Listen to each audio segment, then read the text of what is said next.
네, 여러분 반갑습니다. 네, 귀한 교회에 초대해 주셔서 너무 감사합니다. 네, 여러분 다니엘 기도회를 통해서 먼저 저를 만나보셨다고 하셔서 저도 내적 친밀감이 좀 있습니다. 네, 그냥 화면에서 보는 게 더 낫나요? 실물로 보고 또 실망하셨을 텐데 여러분 너무 좋은 분들이시네요. 네, 저는 은혜 받았습니다. 오늘 하나님께서 함께 하시는 동안 여러분에게 하나님께서 주시는 은혜가 넘쳐날 거라고 저는 믿습니다.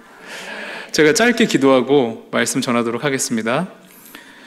성령님 인정합니다. 성령님 의지합니다. 성령님 초청합니다. 성령님 오셔서 말씀하여 주시옵소서. 어떻게 우리가 우리의 언변으로, 우리의 능력으로, 우리의 힘으로, 우리의 친절로, 우리의 사랑으로 한 영혼을 구원할 수 있겠습니까?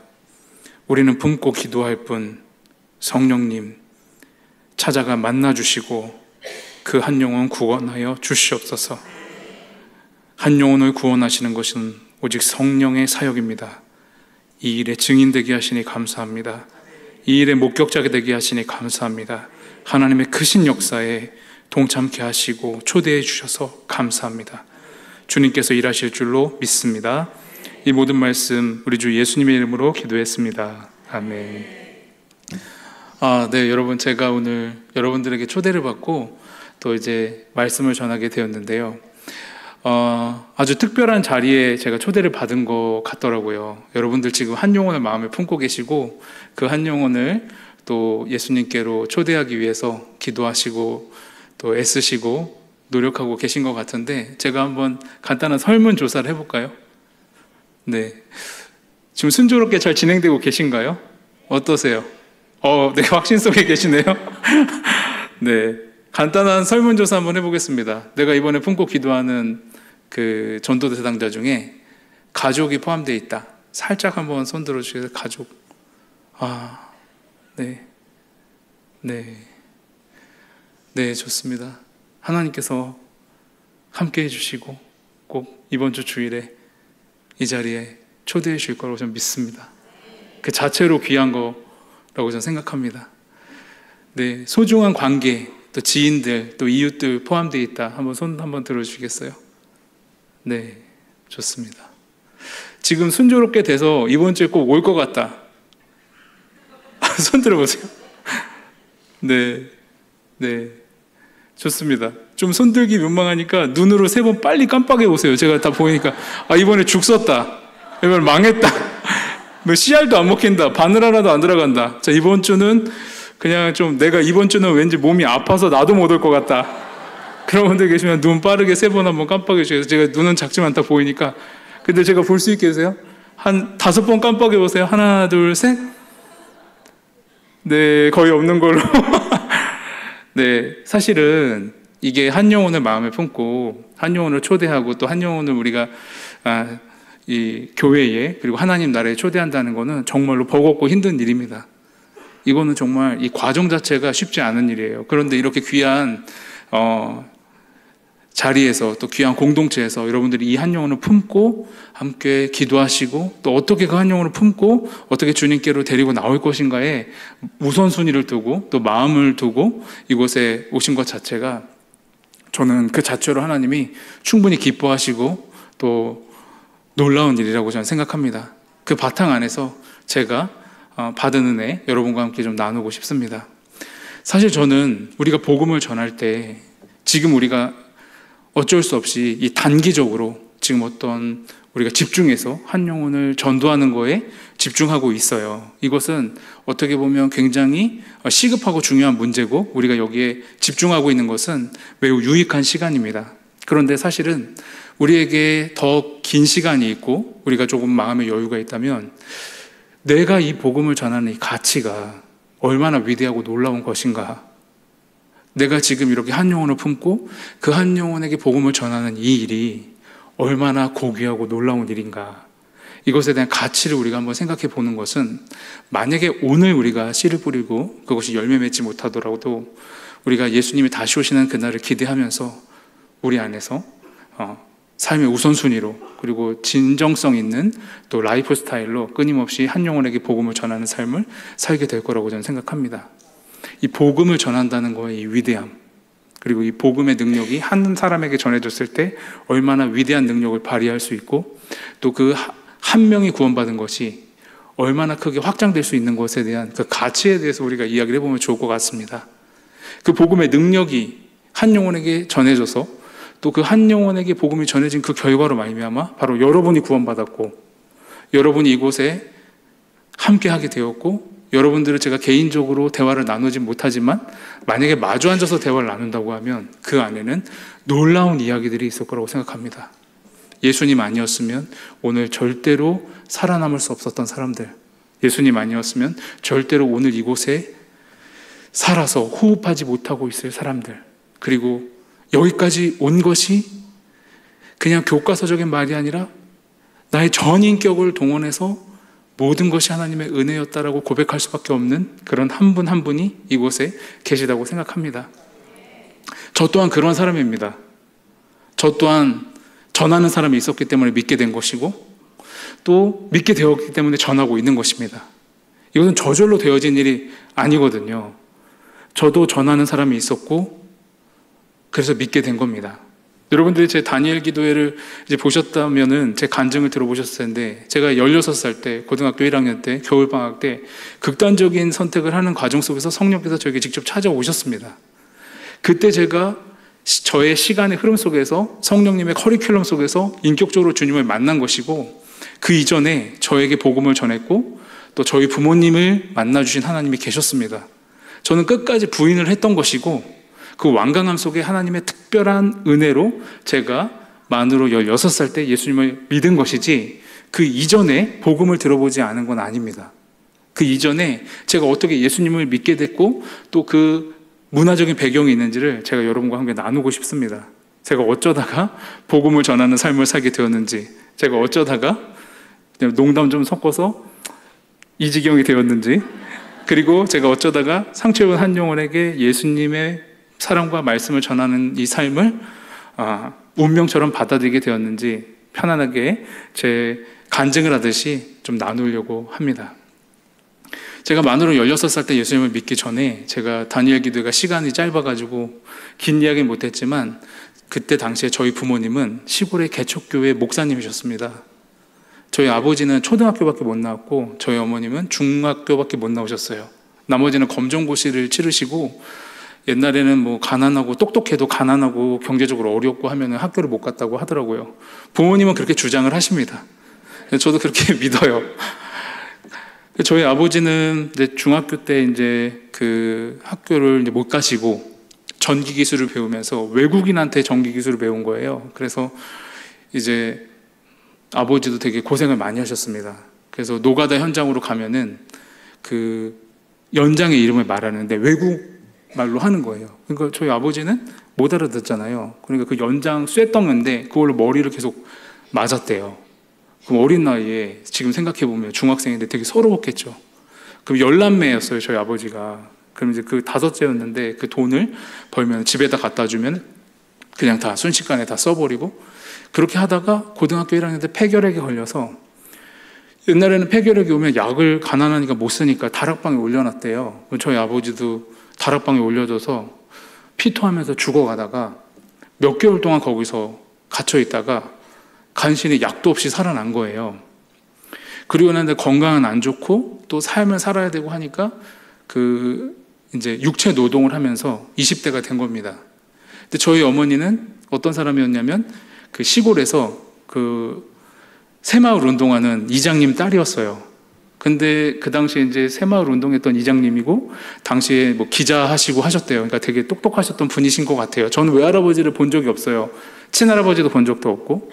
근데 저희 어머니가 그렇게 이제 동네 이장님 딸로, 동네에서는 그래도 뭐 이렇게 또 유명한 그런 집안이 있잖아요. 거기서 좀 지내시다가 저희 외할아버지가 갑자기 간암으로 돌아가신 거예요. 저희 어머니는 아버지 돌아가시고 할머니랑 4남매가 시골에서 도저히 살 수 있는 형편이 안 돼서 도시로 올라온 겁니다. 그래서 그 시골에서 갓 올라온 순진한 여자 청년하고 폐결핵으로 살아남았던 그 희망 없는 청년 남자하고 버스 정거장에서 만난 거예요. 근데 제가 그거는 나중에 한번 날 잡아서 제대로 한번 물어봐야 되는데, 제가 민망해서 물어볼 수가 없는데 옛날 버전으로 그냥 알고 있는 게 뭐냐면은 저희 아버지가 껌을 하나 줬대요. 그때 저희 어머니가 껌을 받아서 연애가 시작됐다는데 저는 이게 납득이 안 돼요. 아무리 그래도. 근데 어쨌든 그렇게 해서 둘이 사귀셨어요. 저희 어머니는 근데 사실은 저희 아버지가 되게 이제 굉장히 집요하셨나 봐요. 그래서 계속 어머니한테 엄청 대시를 하고 어머니는 거절했다가 어떻게 연애를 하는데 또 불같은 사랑을 하신 거예요. 그래서 제가 이제 결혼하기 전에 제가 생긴 거예요. 이게 은혜 받는 포인트는 아닌데 이게 무슨 반응인지 모르겠습니다. 근데 문제는 저희 아버지가 폐결핵 말기였는데 그걸 숨기고 연애를 한 거예요. 그래서 저는 뱃속에 있는데 저희 아버지는 피를 토하면서 죽어가고 있고 저희 어머니는 제가 임신이 돼도 배가 막 부른 거예요. 근데 저희 아버지가 울면서 매달리면서 제발 날 버리지 말라고 한 거예요. 근데 저희 어머니는 뱃속에 제가 있죠. 그리고 이 남자는 피 토하면서 죽어가는데 저희 어머니가 시골에서 너무 순수한 그 맑은 영혼을 가진 소유자였던 거예요. 그때 나이팅게일 이런 책들을 많이 읽었대요. 제가 볼 땐 그 한 권만 읽으신 것 같아요. 그래서 그 남자를 외면을 못하고 결혼한 거예요. 결혼보다는 혼인신고를 하고 한 거예요. 근데 결혼했더니 어떻게 돼요? 저희 아버지는 완전히 피를 더 많이 토하고 이제 시체처럼 된 거예요. 저희 어머님은 이제 울면서 새댁이 희망이 없었던 거죠. 제가 만삭인데 저희 어머니가 도저히 안 될 것 같아서 약국에 가가지고 그 약을 계속 조금씩 처방을 받았대요. 그때 당시에는 죄송한 얘기지만 약을 이렇게 지금처럼 처방전 받아서 주는 시대가 아니니까 애를 지우는 약을 물어보고 하면서 조금씩 처방을 받아가지고 이제 그 약을 모아가지고 저를 도저히 키울 자신이 없어가지고 이제 지우려고 이제 어머니 나름대로 노력을 하셨어요. 애 떨어뜨리는 시도를 많이 하신 거죠. 그러다 약을 먹었는데 다행히 제가 죽지 않고 살아남은 거예요. 근데 그 부작용 때문일까요? 이렇게 신체가 이렇게 얼굴이 특히 크다던가 더 좀 좋은 외모로 태어날 수 있었을 것 같은데 그래서 그때 어머니가 살짝 원망스럽긴 하더라고요. 저희 어머니가 저를 지우려고 약을 먹었는데 자다 깨어났는데 애는 건강하게 태어난 겁니다. 그래서 제가 그 부작용은 있지만 어쨌든 그런 역경을 딛고 태어났어요. 태어났는데 남편은 죽어가고 있어요. 이제 뼈만 남았어요.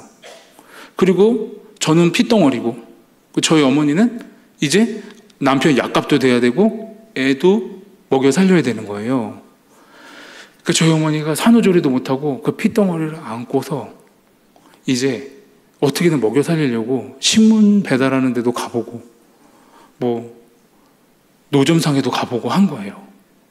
근데 신문사에 갔는데 핏덩어리 신혼 그 새댁이 딱 오니까 너무 불쌍해가지고 신문 배달하는 거 못한다. 지금 애기 핏덩어리하고 어떻게 하냐. 신문 배달 매일매일 하는 거 힘드니까 명단을 주면서 이거 그 신문 구독하는 사람들 이 신문 그 수금 좀 하러 다녀라. 그건 시간 될 때마다 짬짬이 하면 되잖아요. 저희 어머니가 그거라도 하려고 신문 구독하는 사람들의 명단을 받아 수금하러 돌아다닌 거예요. 근데 얼마나 처참해요. 애는 태어난 지 열흘도 안 됐고 산후조리를 못하고 그 땡볕에 집집마다 벨 누르면서 신문 수금을 하러 다녔는데 어느 날 이렇게 딱 큰 대궐 같은 집 앞에 섰대요. 대궐이 아니라 좀 이렇게 전원 이렇게 그 좀 이렇게 단독주택 같은 거 있죠. 이렇게 구분된 집. 옛날에 그런 명패 붙은 집 있었잖아요.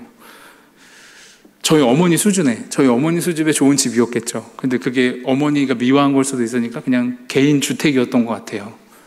근데 벨을 눌렀는데 안 나오더래요. 그래서 옆으로 가가지고 또 벨을 누르는데 또 안 나오더래요. 그래서 집집마다 다니는데 어떤 집 벨을 딱 눌렀는데 이게 목소리가 들리더래요. 중년 아줌마 목소리가. 그래서 저희 어머님은 벨을 눌러도 응답이 없다가 반가우니까 지금 신문사에서 수금하러 왔는데요 했는데 거절당할 줄 안 거예요. 근데 잠깐만요 하고 내려오셨대요. 근데 그때 당시에 나이 지긋한 중년의 아줌마가 이제 내려와가지고 문을 열어줬는데 수금한 금액을 모르고 돈을 바로 주고 올라갈 줄 알았어요. 평소처럼 다른 집처럼. 근데 그 중년의 아줌마가 저희 어머니를 딱 보더니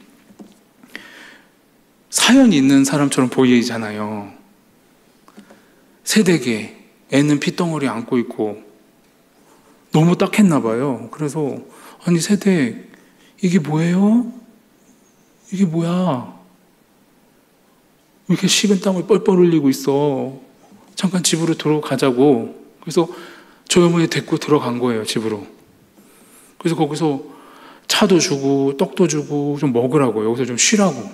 애기 좀 안고 있겠다고 내가 애기 돌봐주고 하는데 저희 어머니가 그 외할아버지 돌아가시고 서울로 상경한 다음에 정말로 피눈물 나는 시간들이 계속 흘렀잖아요. 이런 호의를 받은 적이 없는 거예요. 근데 그 중년의 아줌마가 뭐라고 얘기했냐면 새댁 내가 보니까 사연이 있는 것 같아. 무슨 사연이 있는 것 같아. 무슨 일이야? 얘기 좀 해봐. 이렇게 하셨대요. 저희 어머니가 닭똥 같은 눈물을 흘리기 시작한 거예요. 막 울면서 말도 못하고 울기만 했대요. 근데 그 중년의 아줌마가 이야기 좀 들어주더니 새댁 그럼 안 돼. 남편 살려야지. 우리 남편 살려보자. 그러면서 데리고 나가더니 은행에 가가지고 돈 몇만 원을 찾아서 저희 어머니한테 쥐어주면서 내가 아직 남편은 못 만났는데 우리 애 남편 한번 보러 가자. 근데 오늘 집에 가는 길에 소고기를 사가지고 고깃국을 끓여서 남편하고 먹어. 그리고 산후조리 할 동안 좀 쉬어. 건강 회복할 때까지 좀 쉬어야지. 기운 차려야 돼. 무슨 일 있어서 살아야 돼. 포기하면 안 돼. 하고서 돈 쥐어준 거예요. 저희 어머니가 울면서 고깃집 가서 소고기 사고 남편 이제 고깃국 먹인 거예요. 근데 그 아줌마가 수시로 계속 집에 찾아오는 거예요. 그리고 리어커 같은 거 끌고 그 뼈밖에 안 남은 저희 아버지를 리어커에 태우고 밀면서 교회를 데리고 나간 거예요. 근데 신기한 게 그렇게 몇 개월 하면서 저희 아버지가 살았어요.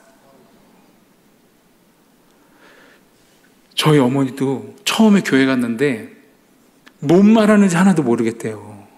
근데 그분이 나중에 보니까 권사님이었던 거예요. 그 권사님이 저희 어머니를 교회로 계속 데리고 간 거예요. 저희 어머니 처음에 뭔지도 모르고 이해도 안 되고 무슨 산신령이 하는 말처럼 들렸는데 그 권사님 때문에 몇 개월을 버텼는데 어느 날 하나님의 말씀이 확 들리는 거예요. 그러면서 거기서 저희 어머니가 은혜를 받고 엉엉 울면서 예수님이 이제 믿어지게 된 거예요. 그래서 그 몇 개월 동안에 고깃국 먹고 저희 아버지 리어커로 끌고 교회 가고 저희 아버지 살고 저희 어머니는 처음으로 복음을 받아들인 거예요. 그렇게 저희 가정에 복음이 처음으로 들어온 거예요. 그리고서 그 핏덩어리가 척척척척척척 세월이 흘렀잖아요. 저도 우여곡절은 있었지만 저도 제 인생에서 예수님을 믿게 됐고 목회자가 됐잖아요. 어느 날 어머니가 저한테 그러는 거예요. 중간중간 저한테 너 그 권사님 한번 보러 갈래? 인사 한번 드려야지. 근데 저는 예수 믿기 전에는 내가 그분을 왜 봐? 이런 마음이었어요. 고마운 거 쥐뿔도 모르고. 여러분 지금 전도하다 상처받아도 괜찮아요. 안 괜찮아요? 괜찮아요? 하여튼 속상한 거 속상한 거예요. 그래서 저는 그런 태도였어요. 근데 제가 예수님 믿고 은혜 받고 그 다음부터는 어떤 마음이냐, 사람이 참 신기한 게 뭔가 이런 마음이 있어요. 잘 돼서 찾아가고 싶은 거, 그런 거 있잖아요. 그런 거 영화 같은 장면. 권사님 그때 그 핏덩어리가 접니다. 좋은 일 하신 거예요. 뭐 이런 거 하고 싶은 거예요. 그렇게 좀 유치한 짓은 아니더라도 뭔가 잘 돼서 찾아가면 뭔가 더 극적인 효과가 있잖아요. 그래서 자꾸 미루게 되는 거예요. 미루게 되는 거예요. 근데 이제 제가 목회하다가 이제 그 유학을 가게 됐어요. 이제 공부하려고. 근데 그 전에 저희 어머니가 짐 다 정리하고 이제 장모님 댁에 얹혀 살면서 출국 날짜 기다리고 있는데 저희 어머니가 저한테 그러시는 거예요. 야, 이번에 권사님 죽다 살았어. 극적으로 죽다가 살았어. 돌아가시기 직전까지 가셨어. 너 이제 못 만날 수도 있으니까 한번 보러 가야 돼. 그때는 미룰 수가 없잖아요. 그 명분이 없잖아요. 그래서 이제 제가 갔어요.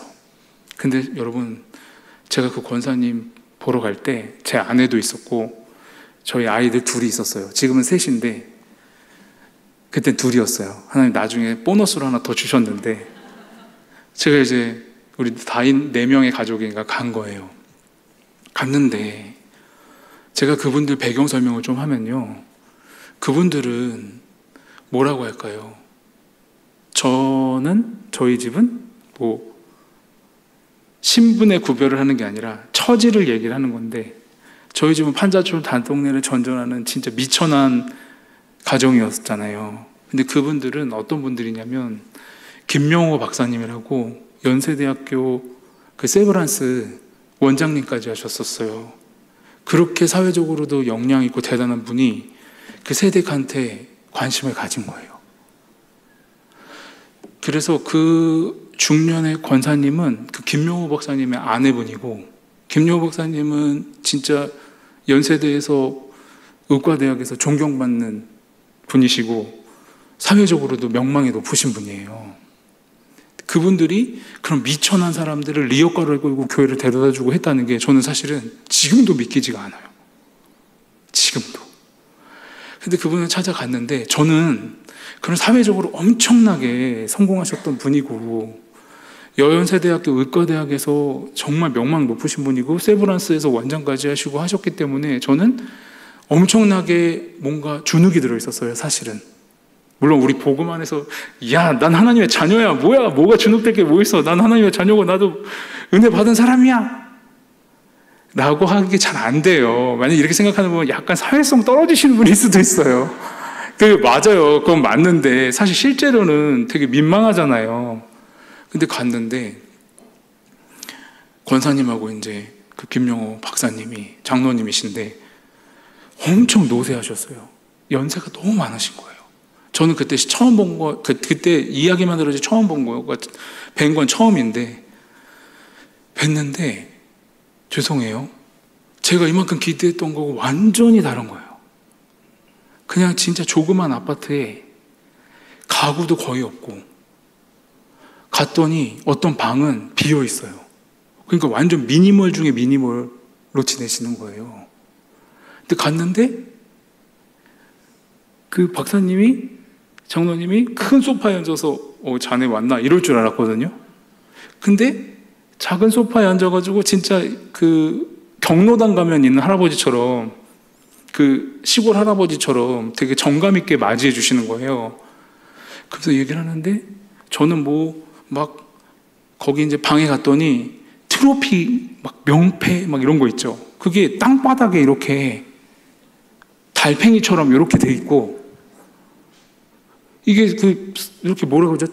이렇게 좀 럭셔리한 장에 이렇게 전시된 게 아니라 방에 이렇게 귀퉁이에 이렇게 돼 있어요. 그러니까 그게 하나도 중요하지 않다는 듯이. 그래서 저 엄청 깜짝 놀랐거든요. 근데 그 거실의 테이블에 교회에서 나눠준 달력 있죠. 그거를 딱 가운데 놓고 저를 기다리시더라고요. 그래서 제가 가가지고 이야기하다가 멋있는 말을 좀 막 상상을 했어요. 그때 핏덩어리가 접니다, 뭐 이런 거 막 하려고 했는데 분위기가 그런 분위기가 아니에요. 그냥 가만히 있었어요.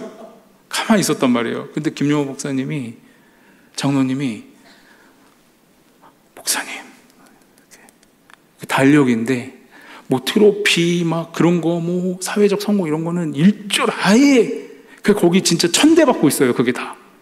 근데 그 교회 달력에 장로님이 되게 그 어린아이의 미소를 막 지면서, 목사님, 이게 나고 이게 여기 집사람, 그게 권사님이야. 근데 그게 뭐냐면은 11명 정도가 서 있어요, 젊은 남녀가. 근데 흑백 사진인데 뒤에 천막이 있어. 그게 뭐냐면 자기 교회에 개척할 때 천막교회로 시작을 했는데 거기 자기가 있었다는 거예요. 이 귀한 자리에 내가 여기 있었다, 그거 하나 자랑하시고 끝이에요. 난 너무 충격받았는데 할 말을 잃었어요. 거기서 얘기 나누고 하는데 하나님께서 주신 은혜 그 자리에, 그 교회가 개척되는 그 자리에 내가 있었다는 거가 그리스도를 자랑하는 게 끝이에요, 그분이.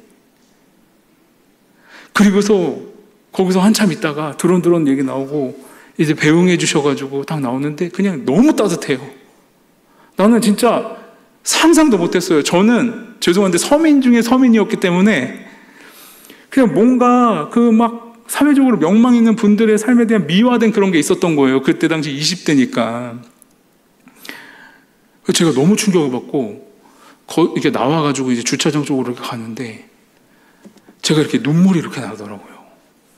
그래서 아내를 이렇게 봤더니 아내도 같이 걸어나면서 울더라고요.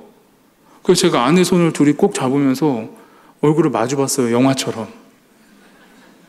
배경음악은 없었지만.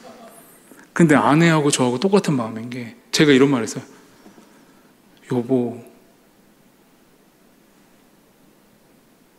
하나님이 우리한테 말씀하시나 봐. 나 너무 놀랬어. 우리가 어떻게 살아야 될지 보여주신 것 같아. 그래도 아내도 울면서 고개를 끄덕끄덕 하더라고요. 너무 충격받았어요. 그러니까 저는 그 한 영혼에 대한 그 소중함, 그러니까 정말로 복음이 낮은 곳에 전해진다고 하는데 낮은 곳에 전해지는 그 복음, 이 복음의 그 능력이 차별이 없다는 거에 너무 깊은 감동을 받았고, 제가 살아가는 날 하나님께서 저에게 어떤 은혜를 베푸시고 어떠한 과분한 은혜를 주실지 저는 모르겠으나 제가 만약에 그렇게 한 생애를 살고 제가 그렇게 노년을 보내고 노년에 제가 그 순수한 마음으로 주님 곁으로 간다고 하면은 저는 여한이 없다. 이게 내가 꿈꾸는 미래다 라고 생각이 든 거예요. 그래서 제가 간증 프로그램 새롭게 하소서에서 사회자분께서 저한테 물어보신 적이 있어요. 목사님, 꿈이 뭐예요? 앞으로 계획이 어떻게 되세요? 근데 제가 생각을 해보니까 그때 꿈이 증발돼 버렸어. 그러니까 꿈이 있었어요. 저도 기질과 성향이 아주 그냥 좀 지독해요. 그러니까 저는 제 개인적으로는 진짜 철두철미한 사람이에요. 그리고 계획을 세우면 실행하는데 더 편해요. 그러니까 게으른 것보다는 너무 성실한 거예요. 그러니까 저 인생이 피곤해요. 제가 지금 사는 게 고달플 때가 많아요. 근데 꿈도 그러면은 그렇게 철저하게 세워져야 되잖아요. 제가 그 전까지 갖고 있던 모든 삶이 다 무너졌어요. 시스템이 무너졌어요. 그래서 저도 모르게 그 사회자가 저한테 물어보실 때 제 마음속에 대답이 딱히 꿈이 없다. 그래서 저는 그 김용호 박사님이 생각났어요. 제가 그렇게 훌륭한 사람은 아니지만 제 노년에 오직 주 예수 그리스도, 내가 복음을 전하는 사람으로 초대를 받았고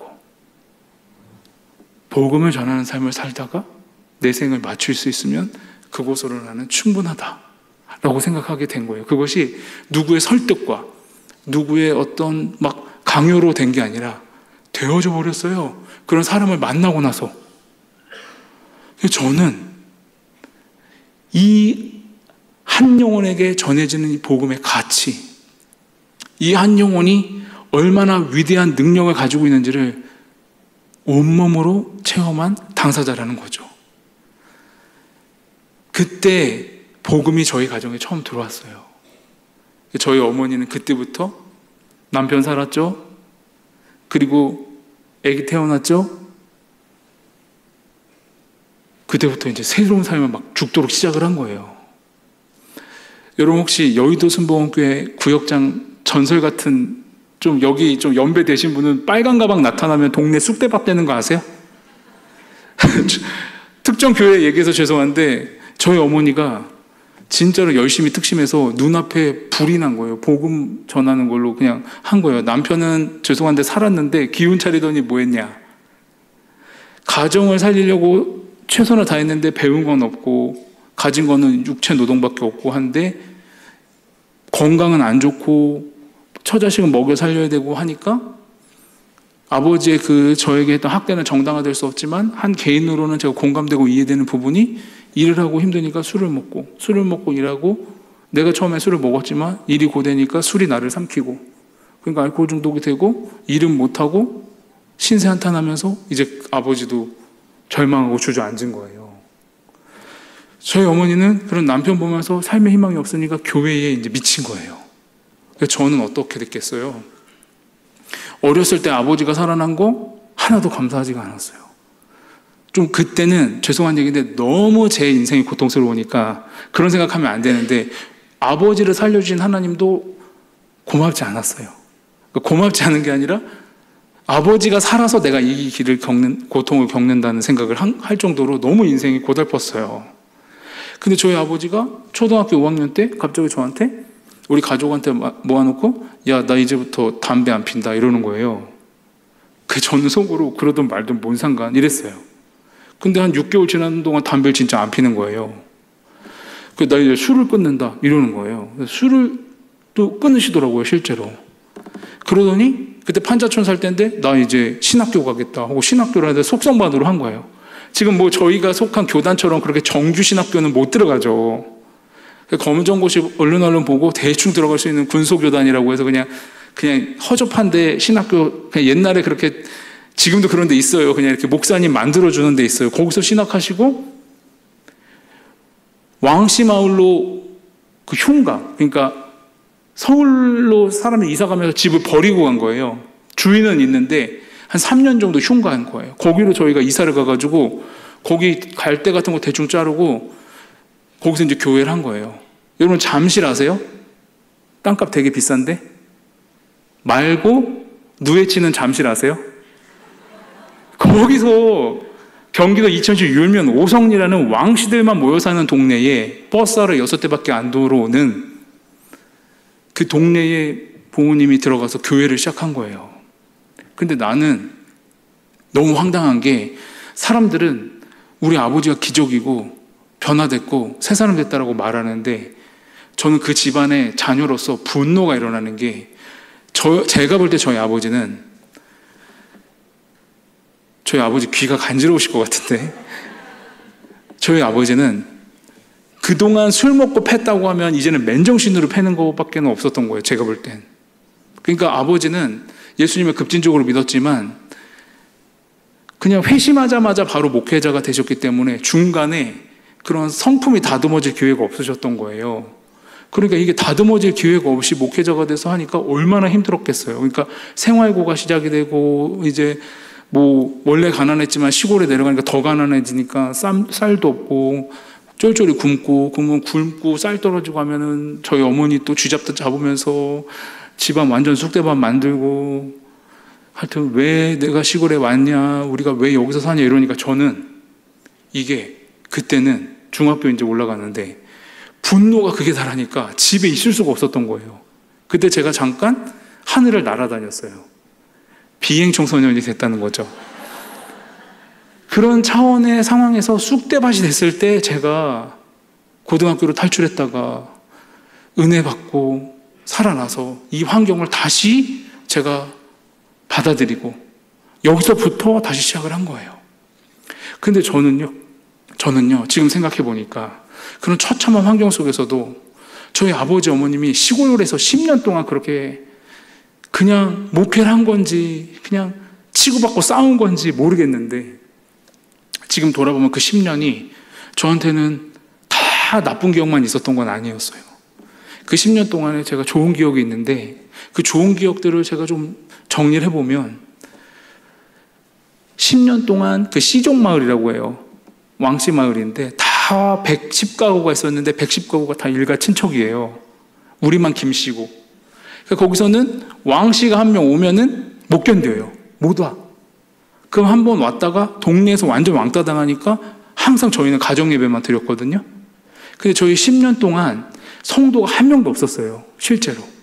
그리고 10년 동안 목회하다가 그냥 부모님이 은행에서 돈이 없으니까 조금씩 빌려 쓴 돈이 이자가 늘어나가지고 빚더미에 앉아가지고 쫓겨나듯이 10년 뒤에 나왔거든요. 그러니까 목회자로 보면은 목회할 역량도 안 됐고 목회할 인격도 안 됐고 목회할 실력도 안 됐고 그냥 목회자로서는 망한 거예요. 망한 거. 근데 제가 저희 부모님 목회 망했다고 생각하고 그 실패의 그림자가 저한테 깃들어 있었는데 제가 그때 다시 재조명해 보면 하나님께서 그 자리에 한 명의 성도를 준비하고 계셨던 거예요. 저희 부모님 10년 동안 성도 한 명도 없이 우리 가족만 놓고 설교하고 끝. 근데 제가 다시 돌아보면 무슨 기억이 있냐? 그때는 몰랐는데 지금 돌아보니까 제가 거기 앉아 있었잖아요. 그 집에 제가 앉아 있었잖아요. 물론 제가 아멘 이러지 않았어요. 아이고 진짜 저러고 또 예배 시간 끝나면 또 쌍욕하지. 아이고 이렇게 하고 주일날 집에 있지도 않았어요. 저는. 근데 저희 부모님 실패한 줄 알았는데 내가 거기서 가랑비에 옷 젖듯이 하나님을 알게 됐다.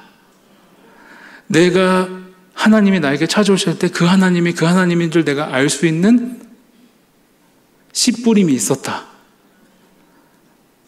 나는 거부했고 나는 외면했지만 하나님이 하나님의 때를 준비하고 계셨다. 이게 좋은 기억이에요. 저희 부모님 실패했죠. 완전 실패했죠. 목회자로 보면 실패했죠. 근데 저는 그곳에서 우리 부모님이 10년 동안 목회하는 과정에서 성도 한 명 없었지만 하나님께서 제게 찾아오시는 기회가 됐다는 거예요. 목회자는 완전 실패했죠. 그리고 또 하나의 좋은 기억이 있어요. 유일한 우리 가족을 넘어선 한 명의 성도, 말마리 할머니라는 분이 있거든요. 말마리 할머니인데 이름은 몰라요. 저도. 주님이 말마리 왔니? 이렇게 안 하셨을 거예요. 백발의 노인인데 시집 오기 전까지 살았던 동네가 말마리래요. 그래서 말마리에서 시집 와서 말마리 댁 하다가 노인 됐으니까 말마리 할머니가 된 건데, 제가 초등학교 5학년 때 내려갔는데 중학교 때는 방황이 시작돼가지고 집에 없었는데 초등학교 때 그 짧은 기억 속에 아침만 되면 유일한 성도니까 저희 갑자기 눈물이 나려고 하지? 죄송합니다. 저희 어머니가 유비야 너 가서 말마리 할머니 모시고 와 이랬어요. 그럼 내가 한 20분을 걸어 올라가거든요. 동네 산꼭대기. 근데 다 돌아가시고 자녀들도 다 딴 데로 갔고 왜 이러지? 큰일 났네. 그 말마리 할머니를 모시러 가요. 그러면 이제 완전 흙집인데 제가 어린이니까 5학년, 6학년 때 할머니 이러면 할머니가 문 열고 나오는데 15분 걸려. 완전 슬로우 보드. 말마리 할머니가 아주 슬로우 모드로 하면은 이제 말마리 할머니가 힘들어 하잖아요. 걷다가 멈춰서 숨 쉬면은 나는 할머니 이렇게 어리니까 5학년이니까 순수하니까 할머니 힘들어? 할머니 힘들어? 그늘에서 쉬었다 가자. 1시간을 걸어 교회를 나 혼자 15분을 갔는데 난 내가 좀 힘만 세면 내가 업고 가고 싶었어요. 근데 말마리 할머니를 내가 이게 간증해서 처음 해봐요. 그게 되게 좋은 기억이었나 봐요. 근데 한 1년 정도 내가 너무 좋아했어요. 말마리 할머니를. 데리고 오고. 근데 어느 날 한 1년 있다가 돌아가셨다고 하는데 내가 너무 많이 울었던 기억이 나요. 분명히 어린아이와 같은 분이라 천국에 가셨을 것 같아요. 근데 그때 난 예수님 믿지도 않았는데 내가 그때 주님께 쓰임 받았어요. 근데 그 한 영혼 저희 부모님 완전 실패한 거죠. 목회자로서. 근데 우리 말마리 할머니가 천국에 갔어요. 그 말마리 할머니 제가 얼굴도 지금 기억나고 내가 완전 잊고 살았어요 지금. 근데 내가 지금 간증하면서 그 할머니를 잔잔히 얘기하는 과정에서 내가 잊었던 그 감정이 살아난 것 같아요. 이해 좀 해주세요. 네, 제가 왜 이런지 모르겠어요 저도. 근데 그 말마리 할머니가 너무 좋았어요. 그 시간이 너무 소중한 추억이었고 그 오고 갔던 길 있죠. 그 할머니가 이렇게 너무 선하게 저 올 때 기다리고 있다가 같이 가고 제가 손도 잡아주고 부축도 해드리고 이렇게 해서 교회 오고 또 예배 드리면 또 같이 또 끝나고 모셔다니고 말마리 할머니 데리러 갈 때 너무 신나서 뛰어갔던 것 같아요. 그때 뭔가 저도 그 마음 둘 데가 없었고 그냥 할머니가 대화는 잘 되진 않았지만 그냥 되게 소녀 같아서 제가 되게 위로가 많이 됐던 것 같아요. 그래서 저희 부모님의 목회의 결실은 말마리 할머니 플러스 저, 1 플러스 1 끝이에요. 그래서 제가 나중에 이거를 하나님 앞에서 사역의 현장에서 1년 동안 코코아 타주고 애들 코코아 처먹고 교회 안 오고 간장에서 들으셨잖아요. 별짓 따위도 안 올 때 그 실패의 그림자에 눌려 있었는데 주님께서 이걸 재조명해 주시면서 그 자리에 제가 시무룩하게 앉아있는 모습도 떠올랐고, 제가 말마리 할머니를 데리고 모시러 가서 막 뛰어가는 그 어린 시절 저를 보여주면서 너희 부모님 실패한 게 아니다. 그 자리에 네가 있었다. 그리고 내가 천하보다 귀한 한 영혼을 구원했다. 그 수고와 그 눈물과 그 노력이 헛된 것이 아니다. 너의 부모님 실패한 게 아니다. 그리고 이제부터 내가 한 영혼을 너에게 보내주겠다. 그 한 영혼의 구원함은 나에게 달린 것이다. 최선을 다하거라. 이게 와서 제가 그때 살아난 거예요. 근데 희한하게 진짜로 코코아도 안 타는데 한 명씩 온 거예요. 너무 놀랍게. 이것이 하나님의 은혜고 능력입니다. 우리는 그 한 영혼의 가치 소중하게 생각하기 힘들어요. 왜냐면 저도 여기 보니까 주일날은 여기가 꽉 찰 것 같아요. 저도 사실 여기 오기 전에 여러분하고 같이 유튜브에서 예배 드리고 했거든요. 여러분들 미리 만나고 싶어서 우리 목사님 말씀 통해서 은혜도 받고 또 여러분의 예배 자리에 제가 함께 예배도 드리고 했어요. 여기 꽉 차더라고요. 찬양팀도 너무 은혜스럽고. 그래서 우리는 이런 빈자리가 없는 예배를 드리기 때문에 그 한 영혼의 가치에 대해서 깊이 생각할 기회가 좀처럼 없을 수도 있어요. 그리고 내가 지금 한 영혼을 품고 기도하고 그 한 영혼 전도하려고 할 때 그 가치에 대해서 잘 모를 수가 있어요. 어떤 분들은 그 소중한 가치를 삶의 경험에서 고귀함을 알 수도 있지만 어떤 분들은 이 프로그램과 이 시간 속에서 어쨌든 집중하면서 죄송하지만 반강제적으로 이 프로그램에 함께하는 분들도 있을 수 있어요. 어쨌든 상황이 어찌 됐든 간에 우리가 지금 인식해야 될 건 뭐냐면 한 영혼에게 복음이 전해진다는 것이 얼마나 놀라운 일인가. 그것에 대해서 우리가 확신을 가져야 합니다. 그렇게 우리가 복음을 믿었고 그렇게 우리가 복음을 전하고 있는 거죠. 저는요, 제가 예수님 믿고 복음을 전하는 거에 왜 이렇게 열정이 있고 왜 이렇게 특징이 있는지 저 몰랐어요. 그냥 저는 전도사기 때문에, 목회자기 때문에 복음을 전해야 되겠다고 확신해가지고 생각했던 것 같아요. 근데 지금 나중에 알게 된 건데 제가 어느 정도 열심으로 특심을 냈냐면요, 복음을 전하지 않고는 못 견디는 거예요. 그러니까 열심히 특심인데 특심이 더 심해지면 아주 천박한 단어가 나오는데 열심히 특심하면 하여튼 미쳐가지고 하는 거예요. 저는 예수님이 내일 오시는 것도 아닌데 내일 오실 것처럼 반은 미쳐가지고 복음을 전했어요. 왜냐하면 제가 고등학교 때 예수님을 믿었기 때문에 내가 지금 이 아이에게 복음을 전하지 않으면 이 아이는 죽는다, 이 생각을 한 거예요. 그래서 제가 전도사 때 고등부를 처음 맡았는데 제가 번외 이야기를 한번 해주면은 코코아 타주고 한 명도 안 와서 코코아만 처먹고, 그거는 빙산의 일각이에요. 저는 별짓을 다 했어요. 별짓을 다 했어요. 어떤 날은 애가 너무 속썩이는 거예요. 너무 속썩여. 이게 너무 속썩이니까 너무 열받는 거예요. 주일 예배 때 딱 보니까는 애들이 단체로 안 왔어요. 12명, 10대명이. 그래서 어디 가서 어떤 수소문 해보니까 누구네 집에서 다 모여가지고 밤새도록 술 마시고 잤대요.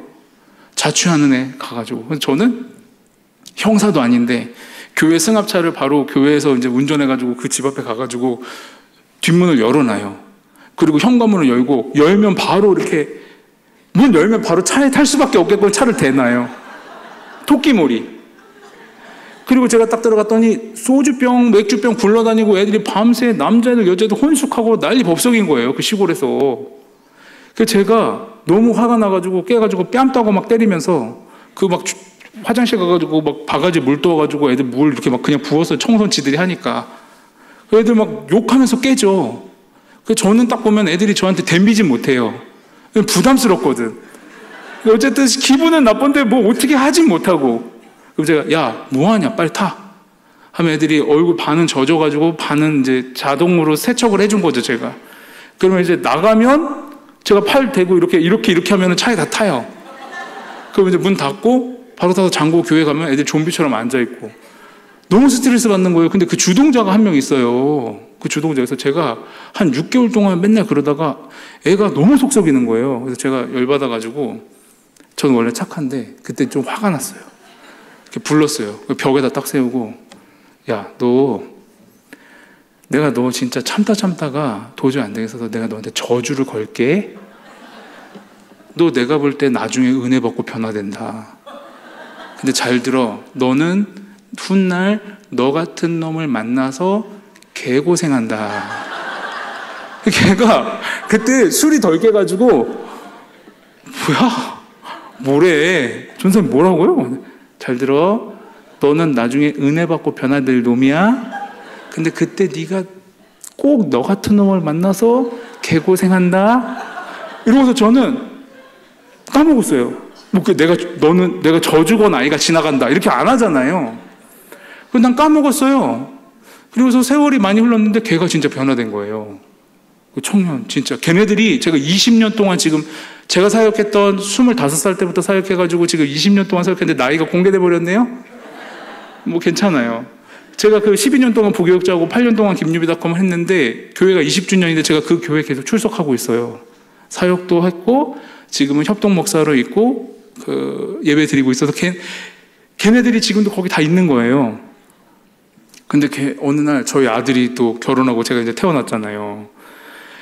우리 아들이 이제 그 유년부 수련회 데려다 주려고 이제 제가 이제 학부모로 간 거예요. 그리고 이제 우리 아들한테 수련회 잘 하고 집에 가려고 하는데 걔가 주일학교 선생하고 있는 거잖아요. 저한테 막 뛰어오는 거예요. 그래서 제가 아이고 진짜 하나님 살아 계시다. 아이고 너의 과거는 묻지 않는다. 내가 잘하고 있어? 막 이러더니 걔가 목사님 잠깐만요. 뭐 조용한 데로 데리고 가는 거예요.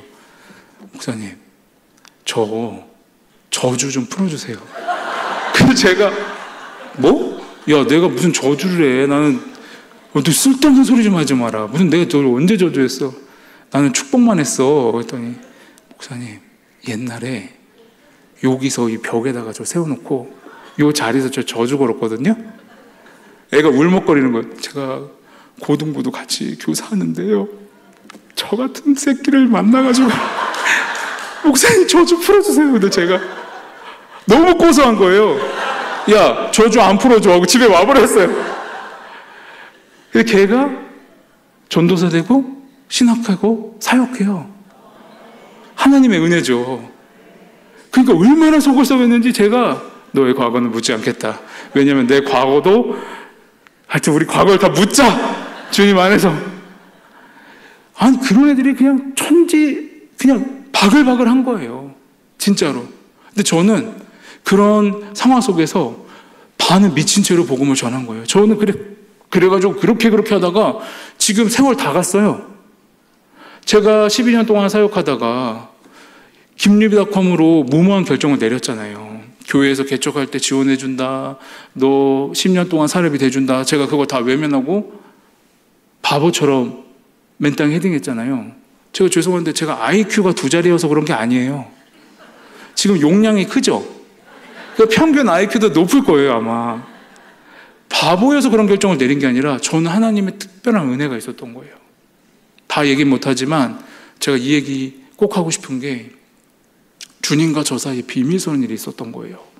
그게 뭐냐면은 저는 목회를 12년 하는 동안 어느 순간에 있잖아요. 직접적으로 복음을 전하기가 매우 어려운 처지에 놓이게 되더라고요. 그래서 제가 합리화를 해봤거든요, 저 자신을.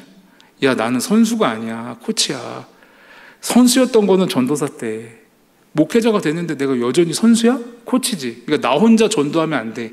팀을 이뤄가지고 다른 사람이 더 전도하면 돼. 내가 지금 혼자 전도하면 1명 전도하지만 내가 팀을 이뤄서 100명을 훈련시켜서 전도하면 100명이잖아. 이렇게 제가 했거든요. 근데 저는 여기 한 공간이 비어있는 것 같은 거예요. 저는 물어봤어요. 저 스스로 계속 왜 이렇게 허전할까. 근데 저는 어느 순간 보니까 제 주변에 다 크리스천이에요. 다 크리스천인 거야. 나는 성도님한테 제가 이렇게 복음을 전하고 이런 삶을, 역동적인 삶을 살았던 게 제가 가물가물한 거예요. 제가 그래서 저는 조금 저 속으로 내가 애니카 서비스 직원인가? 왜냐하면 저는 복음이 없는 영혼을 만나는 거는 진짜 힘들고, 목회를 조금 하다 보니까 전화 오면 출동하는 거예요. 그게 중요하지 않은 일이라는 게 아니라 중요하고 시급한 일인데 출동하는 거예요. 그러니까 네, 알겠습니다 하고 출동하는 거예요. 그럼 거기서 긴급하고 시급한 신방을 하고 기도해주고 병원도 그렇게 가고 가정도 그렇게 막 하는데, 저는 생각이 드는 게 다 중요한 일인데 저한테는 큰 결핍이 있는 게 한 영혼을 마주하고 그 한 영혼하고 교감하는 시간이 없는 거예요. 그러니까 저는 그게 다 감사했는데 그게 제가 오랫동안 제 마음에 허전함이 있었던 거예요. 근데 어느 날 특별 새벽 예배 기간이었는데, 특별 새벽 예배 때 목사들은 은혜 받기 좀 힘들어요. 왜냐하면 뒤에서 챙길 게 많거든요. 그래서 성도님들 은혜 받으라고 뒤에서 막 봉사를 하잖아요. 찬양팀도 인도하고 뒤에 가서 의전도 하고 뭐 세팅도 하고 막 하는데, 그날도 특별 새벽 예배 때 이렇게 있다가 제가 어느 날 이렇게 다 정리하고 이제 성도님들 기도 어느 정도 다 하고 나갈 때쯤에 이제 딱 뒤에 앉아가지고 기도를 하는데, 그 날따라 기도를 이렇게 소리를 쫙 듣는데 그 여성분들의 곡소리 있죠. 그 우는 소리. 남자들이 이렇게 잘 안 울고, 기도하자고 할 때 불 끄면은 여자분들이 막 흐느껴 우는 소리가 들리는데, 그게 10년 넘게 들었잖아요. 익숙해진 소리인데 그날은 너무 새로운 거예요. 그래서 제가 드는 생각이, 저 눈물 왜 울지? 근데 그 눈물의 소리가 저한테 말을 거는 것 같은 거예요. 자기 자신 때문에 우는 소리 아닌데, 저거 남편 위해서 우는 소리인데, 애들 위해서 우는 소리인데, 이렇게 된 거예요. 가만히 생각을 해보니까, 그럼 저 눈물을 닦아주는 건 주님이지만 내가 저 눈물을 닦아주는 주님을 대신해서 같이 도울 수 있는 게 뭘까 생각을 해보니까, 교회 중직자에 대한 최고의 복지는 그 집 남편, 그 집 자식들을 전도해 주는 거더라고요. 그래서 제가 그때 주님의 마음을 딱 주셨는데, 교회에서 최선을 다한 일꾼들에 대한 최고의 복지는 그 집 남편을 내가 전도하는 거다, 주신 거예요. 그래서 제가 그런 마음을 먹고 기도를 해봤는데 너무 무서운 거예요. 왜냐면은 나도 사람인데 만났을 때 서로가 동등하게 만나야 되는데, 내 아내가 교회 다니는 것도 못마땅한데 그 목사가 날 보자고 해? 그러면 구도가 이렇게 돼야 되잖아요. 너무 부담이 되는데 제가 한참 기도해봤어요. 감정적인 건가 일시적인 건가. 근데 확신이 있으니까 제가 그때 이제 소그룹 리더가 있잖아요. 교회마다 부르는 호칭은 다른데 저는 소그룹 리더의 또 그 위에 리더들을 저희 교회에서는 지역장이라고 불렀거든요. 지역장님들 한 10대분 되는데 불러가지고 내가 이런 마음이 있다. 그래서 믿지 않는 남편 한번 섭외를 해봐라. 그래서 1명, 2명으로 시작을 해보자 그랬어요. 근데 여러분, 목회자가 이렇게 은혜 받아서 얘기할 때는 좀 배려를 해줘야 돼요. 목사님을. 신비주의자가 되면 안 돼요, 여러분들은. 그래서 기초반을 데리고 와야지. 예수님도 전도하기 힘든 사람을 처음에 섭외를 해가지고 처음에 만났는데 그 남자가 나시티에 근육에 문신에 난 불독이 왔는지 사람이 왔는지 모르는데 그 사람이 날 보더니 왜 보자고 했어요? 반말해요. 반말해. 왜? 뭔데? 빨리 얘기해 가게. 이렇게 한 거예요. 저는 그 권사님들 너무 싫었어요. 사람이 이렇게 배려를 안 하고 기초반부터 해야지. 전 물러서지 않았습니다. 대화를 하는데 등신은 산만한데 애기처럼 우는 거예요. 저는 내가 왜 이 얘기를 나만 듣고 있어? 그 집 아내가 들으면은 얼마나 좋아. 그래서 그 남편분 4번 정도 만났어요. 그리고 제가 전도하고서 제가 물어봤어요. 남편분, 지금 저하고 4번 만났죠? 4번 만났는데 이 시간이 어떠셨어요? 만약에 조금이라도 소중했다고 하면은 이 시간을 선물하고 싶은 사람 있죠? 교회 안 다니는 분. 그 분을 저한테 소개시켜 주세요. 4번 만나니까 3번째에 부탁을 해요. 다음 주까지 기도해보고 저한테 연결해 주세요. 그 사람이 또 불독을 데려와. 그럼 불독 만나고 1번 불독, 2번 불독, 3번 불독 만나다가 제가 6개월 이렇게 했거든요. 근데 제가 어디 가 있는 줄 아세요?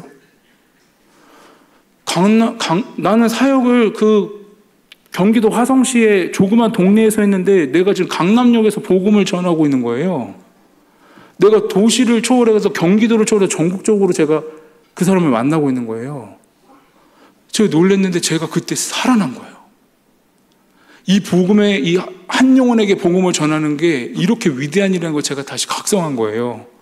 그때 처음으로 어떤 일이 있었냐면 내가 김유비닷컴 할까 말까 하나님의 뜻이 뭘까 이러고 있는데 제가 이 심정을 그냥 블로그를 하나 파가지고 김유비닷컴 시작하기 전에 그냥 고해성사 하듯이 거기에 비밀의 방으로 글을 올리고 있었는데 요즘에 알고리즘이 기가 막히니까 그게 검색이 됐는지 사람들이 조금씩 읽고 댓글을 달더라고요, 처음에.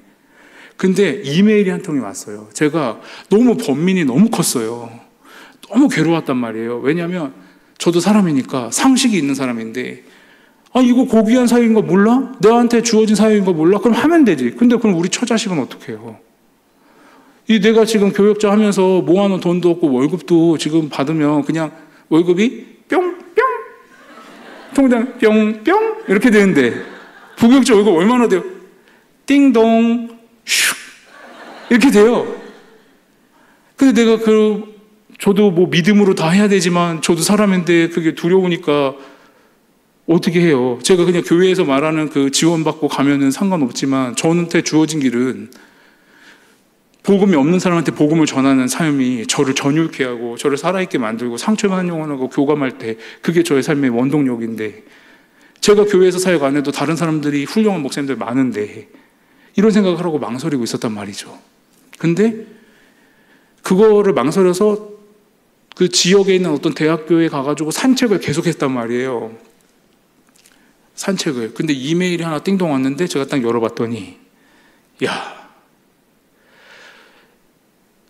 그냥 사진 한 장에 처음에 뜨더라고요. 그 사진 한 장이 뭐냐면 케이크에 촛불 하나 꽂혀 있는 거. 그래서 이거 뭐야 이거 선물 나보고 사 먹으라고 하는 거가 아니고 자기가 먹을 거를 나한테 보낸 거예요. 그래서 이거 선물 왜 이걸 보냈지? 이렇게 한 거예요. 나는 선물인 줄 알고 좀 들떴다가 자세히 보니까 자기가 그 케이크에 불을 붙였는데 그 내리니까 글이 있는데 대충 이런 내용이에요. 목사님 안녕하세요. 저는 목사님의 글을 읽고 있는 누구누구입니다. 저는 남편이 외돌해서 집을 나가서 사실 별거를 하고 있었어요. 전 어릴 때 교회를 잠깐 나가고 교회에서 상처를 받아서 더 이상 교회를 나가지 않고 있었습니다.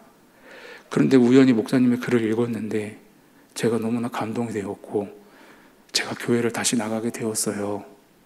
그리고 교회를 나가던 중에 남편을 용서하고 싶은 마음이 들어서 연락을 했습니다. 남편을 만났는데 남편도 저를 만나서 울면서 미안하다고 잘못했다고 용서를 구하더라고요.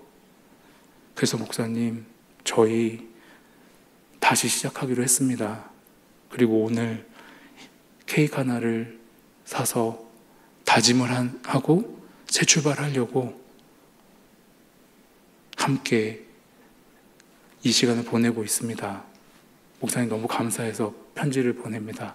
목사님 하고 있는 일 귀한 일입니다. 너무 감사합니다. 딱 한 거예요.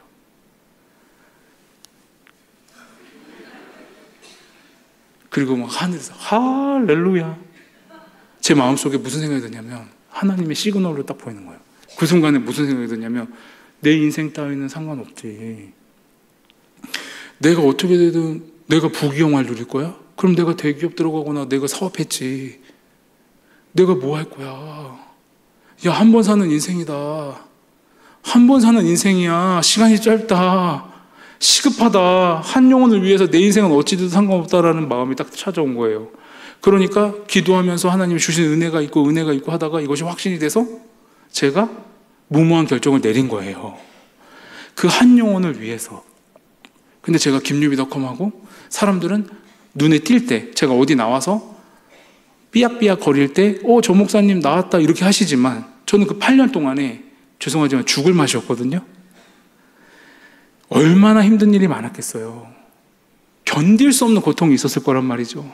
근데 주님은 제가 포기하고 싶을 때 포기하지 말라고 살짝 약을 치시고, 그럼 저는 또 좀 버텼는데 그 다음부터는 또 내팽개치시고 이런 느낌인 거예요. 근데 제가 지금까지 돌아온 삶을 싹 돌아보면 처음에 저는 내가 다른 사람을 위해서 사는 줄 알았어요.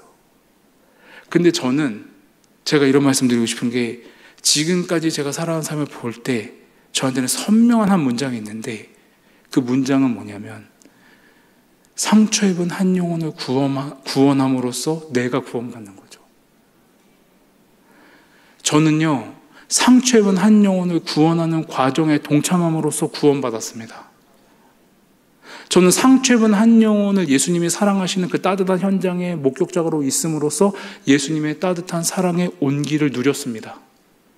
저는 원가족이 건강하지 않아서요, 죄송한 얘기지만 사랑받는 것, 받는 사랑을 몰라요. 저는 좀 슬프지만 예수님이 널 위해서 돌아가셨어. 예수님이 너를 사랑하셨어. 너를 사랑하신데 죽기까지 사랑하셔. 아버지의 사랑으로 사랑하셔. 이러면은 최선을 다해서 그 감정에 몰입을 합니다. 근데 누려지진 않아요. 이게 여러분, 저는 저 말고 혹시 이 자리에 저와 같은 사람이 있다면 제가 위로해드리고 싶은 게, 이걸 사람들이 어떻게 생각하냐면 신앙의 수준이라고 생각하는데 이건 신앙의 수준의 차이가 아니라 이것은 경험의 차이입니다. 제가 한번 얘기해 볼게요. 여러분 한번 상상해 보세요. 화덕에서 갓 나온 피자가 있어요. 그 치즈가 듬뿍 있고, 그래서 꺼내자마자 먹으라고 갖다 줬어요. 근데 그 화덕에서 갓 나온 피자를 내가 딱 드니까 그 치즈가 쫙 이어지면서 입에 넣는데 그 치즈에 넣는 순간 치즈의 향기가 확 퍼진단 말이에요. 그 담백하고 고소한 그게 쫙 입안에 퍼진단 말이에요. 드셔보셨어요? 드셔보셨어요? 그 여기에 지금 극단적으로 양극단으로 두 종류의 사람이 있다고 해보면 첫 번째 종류의 사람은 어떤 사람이냐? 맞아요, 목사님. 그거 진짜 맛있잖아요. 그쵸? 목사님도 드셔보셨구나. 그거 진짜 맛있잖아요. 저 그거 그래서 종종 먹으러 다녀요. 진짜 맛있어요. 이런 분이 있어요. 한 부류의 사람. 근데 또 다른 한 부류의 사람은 어떤 사람이 있냐면, 그렇게 맛있어? 나 집에 가서 한번 먹어봐야겠다. 한번 나 이번 주 주말에 가족들하고 같이 먹으러 가야겠다. 속으로 그 전도할 언니 한번 거기 초대해서 나도 한번 먹어봐야 되겠다. 그렇게 맛있어? 그게 무슨 맛이길래 저렇게 말해? 이런 사람이 있겠죠. 자, 잘 들어보세요. 이 똑같은 말을 했을 때 이 서로 다른 반응은 수준의 차이입니까? 경험의 차이입니까? 그럼 제가 똑같은 예로 해볼게요. 주일날 설교하는 목사님이, 그리고 소그룹에서 간증하는 사람이, 예수님은 당신을 사랑하시되 죽기까지 사랑하시고 그 예수님의 그 따뜻한 사랑이, 말로 다 할 수 없는 사랑이, 그 그윽한 사랑이 형언할 수 없는 사랑으로 당신을 사랑하십니다. 이러잖아요. 그럼 어떤 사람은 맞아, 주님이 날 너무 사랑하시지, 그 사랑이 너무너무 좋아, 이런 사람이 있어요. 근데 어떤 사람은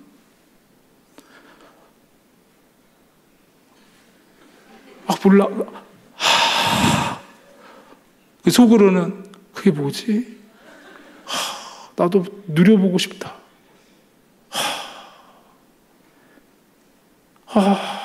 그게 뭐야? 이런 사람이 있단 말이에요. 잘 들어보세요. 사랑받은 사람은 예수님이 사랑하신다고 할 때 자연스럽게 그 사랑이 누려져요. 근데 사랑받지 못한 사람은 예수님이 사랑하신다고 하면 너무 힘들어요. 누리고 싶은데 누리지가 않는 거예요. 그런데 교회에서는 이거를 자꾸 신앙의 수준의 차이라고 생각하시는 것 같아요. 사랑받지 못한 가정에서 상처받으면서 사는 것도 서러운데 예수님의 사랑도 내가 누리지 못하는 이 상처를 티를 낼 수가 없는 게 교회에서는 그걸 수준의 차이로 봐요. 그래서 이거를 교정하고 수정하고 가르치고 성숙하게 해서 그 사랑을 누리게 해주고 싶은 건데 당사자는 굉장히 슬플 수가 있어요. 제가 저와 같은 처지에 놓인 사람에게 이렇게 말씀드리고 싶습니다. 그것은 수준의 차이가 아니라 경험의 차이입니다. 예수님은 우리의 감정과 상관없이 지금 여기 우리와 함께 하십니다. 예수님은 어제나 오늘이나 영원토록 동일하신 예수님입니다. 내 감정과 상관없이 지금 여기 나와 함께 하시는 하나님입니다. 이 서러움을 자책하지 않으셨으면 좋겠어요. 이 서러움을 예수님이 아십니다. 내가 외로울 때 예수님은 바로 내 곁에 서서 울고 계시다는 거예요. 저는 그런 처지에 있는 사람입니다. 그런데 제가 받는 사랑을 누리지 못하는 제가, 주는 사랑만 알고 있는 제가 어떻게 예수님의 따뜻함을 누릴 수 있는 특권 속에서 살아갈 수 있느냐? 그것은 제가 상처 입은 한 영혼과 마주 앉아 대화를 나눌 때입니다. 그 상처 입은 한 영혼을 품고 기도의 자리에 처절하게 울면서 기도하는 시간만이 예수님이 나를 사랑하시는 것을 간접적으로 경험하고 누릴 수 있는 유일한 시간이라는 것입니다. 그래서 우리가 한 영혼을 품고 기도한다는 것은 내가 우리의 크리스천을 늘려가는 숫자 1 더하기 1 더하기 1을 하는 시간이 아니라 내가 그 한 영혼을 품고 기도하면서 내가 구원하고자 하는 그 영혼과 교감하는 가운데서 내가 구원받는 시간인 것입니다. 그리스도를 닮아가는 가장 결정적이고 가장 확정적인 시간은 그리스도의 마음으로 한 영혼을 바라보는 시간입니다. 그리스도의 마음으로 한 영혼을 바라볼 때 우리는 예수님을 적극적으로 닮아가는 시간인 것입니다. 예수님이 한 영혼을 구원하기 위해서 치른 대가를 감히 우리가 치를 수가 없지만은 예수님께서 우리에게 맡겨주신 그 한 영혼을 내가 절박하게 품고 기도하고 사랑하고자 애쓰는 이 시간 속에서 우리는 결국 내가 그 한 영혼을 위해서 구원하기 위해 애쓰는 시간이라고 느껴질지 모르지만 버겁고 힘들고 고통스럽고 상처받는 시간일지 모르지만 이 시간 속에서 우리는 예수님의 마음을 본받는 것입니다. 예수님의 마음으로 한 영혼을 바라보는 것입니다. 힘듭니다. 어렵습니다. 고통스럽습니다. 그러나 제가 확신하는 것은 이 버거운 일을 저는 예수님이 오실 때까지 중단하지 않을 것입니다. 그것은 저의 의지와 저의 성숙함과 저의 인격 때문이 아니라 예수님께서 저를 사랑하신다고 말씀하시는, 함께 하신다고 말씀하시는 예수님의 따뜻한 사랑을 누릴 수 있는 유일한 기회와 시간이 바로 그 한 영혼을 마주하는 시간이기 때문에 이것은 저에게 절대 포기되어질 수 없는 시간입니다. 저는 여기 예수님과 큰 거리감을 두고 예수님의 사랑이 느껴지지 않는 사람에게 권면합니다. 한 영혼을 마음에 품으십시오. 그리고 그 한 영혼을 위해서 기도하기 시작하십시오. 그리고 그 한 영혼을 예수님의 마음으로 바라보십시오. 내가 구원하는 시간 속에서 여러분 자신이 구원받을 것입니다. 버겁고 힘든 시간 속에서 우리가 한 영혼을 바라보며 나아가는 그 순간에 주님은 주님의 일을 하실 것입니다. 그리고 그 모든 일의 혜택을 받는 사람은 내가 전도하고 있는 그 사람이 아니라 바로 예수님의 마음을 품은 나 자신이 가장 축복받은 존재라는 것을 알게 될 것입니다. 여러분을 이 귀한 자리에 초대합니다. 이 귀한 자리에 함께 복음을 전하는 사람으로서 예수님의 따뜻한 사랑을 누리기를 바랍니다. 예수님의 따뜻한 사랑으로 여러분 자신이 구원받기를 바랍니다. 치유되길 바랍니다. 회복되길 바랍니다. 우리 함께 기도하겠습니다.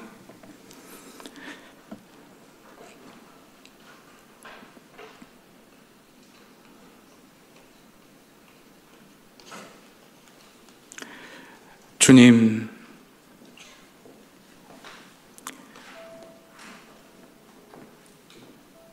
내 능력과 내 말과 나의 호의와 친절과 나의 배려와 나의 선물로 한 영혼을 구원할 수 없음을 인정합니다. 나를 구원해 주신 예수님, 그 감격 속에 살아가지만 내가 누군가에게 주님을 전한다는 것은 너무나 큰 두려움으로, 무거움으로 다가왔습니다.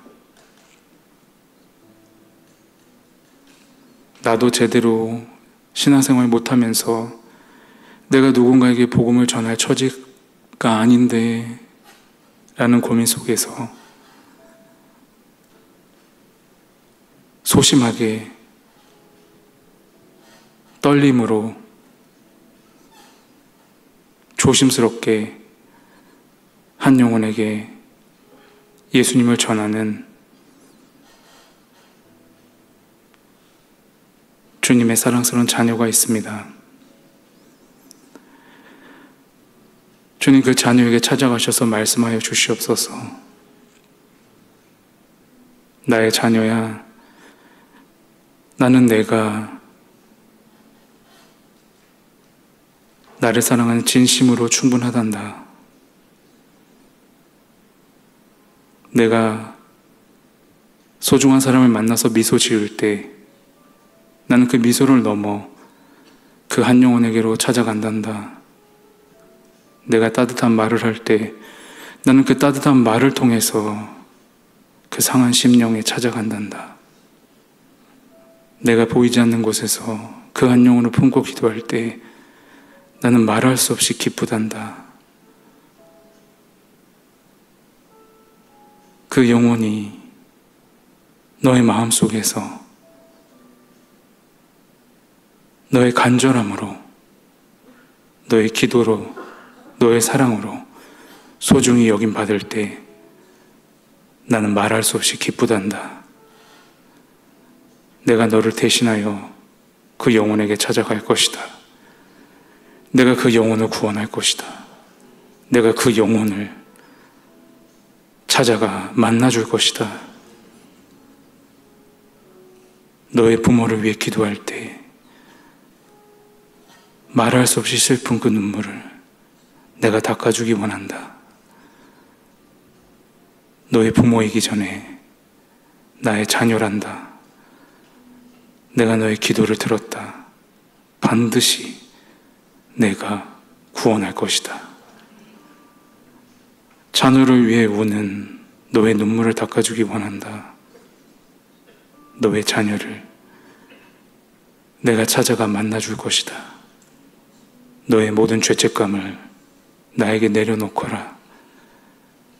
너의 실수와 너의 과거와 너의 후회를 내가 위로하기 원한다. 내가 너를 치유하듯이 너의 자녀를 치유할 것이다. 내가 너의 자녀를 찾아가 나의 사랑으로 어루만져 줄 것이다. 너에게 받지 못한 사랑이 있을지라도 내가 그를 찾아가 차고 넘치도록 부어주고 꼭 끌어안아서 충분한 사랑으로 만나줄 것이다. 내가 형통케 할 것이고 내가 축복할 것이며 내가 책임질 것이고 내가 이끌어 갈 것이다. 나의 자녀야, 사랑한다. 너의 존재로 충분하다. 주님 우리에게 말씀하여 주시고 주님의 그 따뜻한 말씀 속에서 소망으로 살아가게 하여 주시옵소서. 귀한 자리에, 주님께서 한 영혼을 구원하는 자리에 증인으로, 목격자로 불러주시니 감사합니다. 주님, 우리가 통로되기 원합니다. 주님, 이 모든 일의 증인으로서 함께 누릴 수 있는 기쁨을 허락하여 주시옵소서. 내 능력을 초월한 능력이 나타나게 하여 주시옵소서. 주님께서 하실 줄로 믿습니다. 이 모든 말씀을 우리 주 예수님의 이름으로 기도했습니다. 아멘.